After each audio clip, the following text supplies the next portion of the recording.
పవన్ కళ్యాణ్ ముఖ్యమంత్రి కావడానికి రాజకీయ పార్టీ పెట్టలేదట. నేను ముఖ్యమంత్రి కావడానికి రాజకీయ పార్టీ పెట్టలేదు, అండర్లైన్ చేసుకోండి అని పవన్ కళ్యాణ్ చెప్తున్నాడు. ఒక్కసారి ఇతను మాట్లాడిన మాటలు చూసిన తర్వాత మళ్ళీ దీనిపై విశ్లేషించుకుందాం. నేను ఏ స్థాయి నాయకుడు అవ్వాలని ఆస్తి జనసేన పార్టీ పెట్టలేదు. ఒక ముఖ్యమంత్రి అయిపోవచ్చు అని ఆలోచనతో పెట్టలేదు. ఒక ముఖ్యమంత్రి అయిపోవచ్చు అని ఆలోచనతో పెట్టలేదు. Flash back. Projecting myself chief minister of Andhra Pradesh. Pawan Kalyan అనేవాడు ఓ ముఖ్యమంత్రి. నేను ముఖ్యమంత్రి కావడానికి సిద్ధంగా ఉన్నాను, సంసిద్ధంగా ఉన్నాను.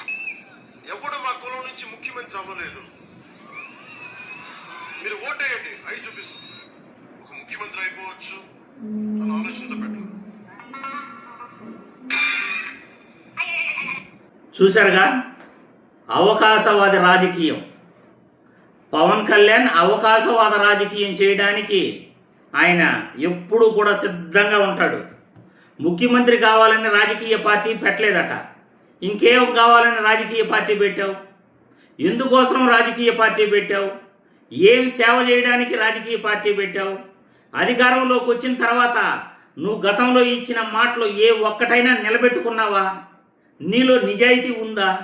నీలో ఒక్క రవ్వైనా నీ మనసులో నిజాయితీ ఏదైనా ఉండి ఏడ్చుంటే ఆ సుగాలి ప్రీతికి న్యాయం జరిగేది. 35,000 మంది అమ్మాయిలు మిస్ అయిపోయారు అని నువ్వు ఏదైతే చెప్పావో ఆ మాటకి కట్టుబడి ఉంటే నువ్వు న్యాయం చేసేవాడు. అధికారంలోకి వచ్చిన తర్వాత మెడికల్ కాలేజీల్లో జగన్మోహన్ రెడ్డి సీట్లు అమ్ముకున్నాడు అని గగ్గోలు పెట్టిన నువ్వు అధికారంలోకి వచ్చిన తర్వాత మెడికల్ కాలేజీలు ప్రైవేట్ పరం కాకుండా సెల్ఫ్ ఫైనాన్స్ సీట్లు తీసేసి అన్నీ కూడా ఫ్రీ సీట్లే మెడికల్ కాలేజీలో కల్పిస్తాను అనే మాట నిలుపుకునేవాడివి. ముఖ్యమంత్రి కావడానికి పార్టీ పెట్టలేదట. ఎందుకోసం నువ్వు పార్టీ పెట్టావు?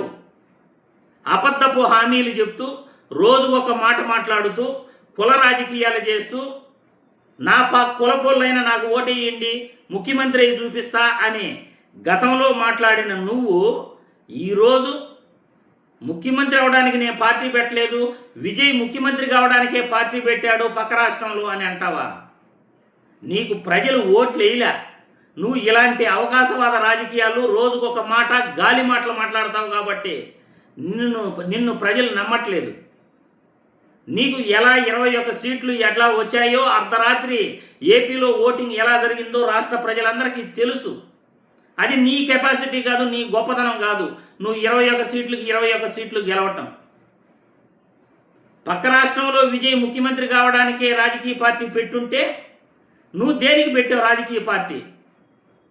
పోనీ నీకు ప్రజల తరఫున ఒక్క రోజైనా పోరాటం చేయడానికి నువ్వు సిద్ధంగా ఉన్నావా? 2014లో పార్టీ పెట్టావు, 2008లో రాజకీయాల్లోకి వచ్చావు. ఒక్కరోజైనా ఒక ధర్నాలో కూర్చుని ప్రజల తరఫున నువ్వు ఉద్యమం చేసావా?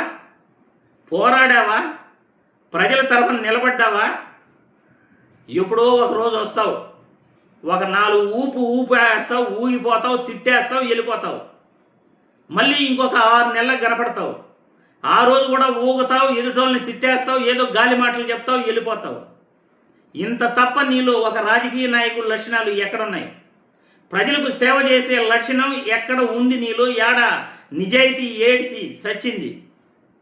ఒక్క రవ్వ కూడా నీలో నిజాయితీ లేదు. కానీ నేను ముఖ్యమంత్రి కావడానికి రాజకీయ పార్టీ పెట్టలేదు అని అబద్ధాలు చెప్తున్నావు.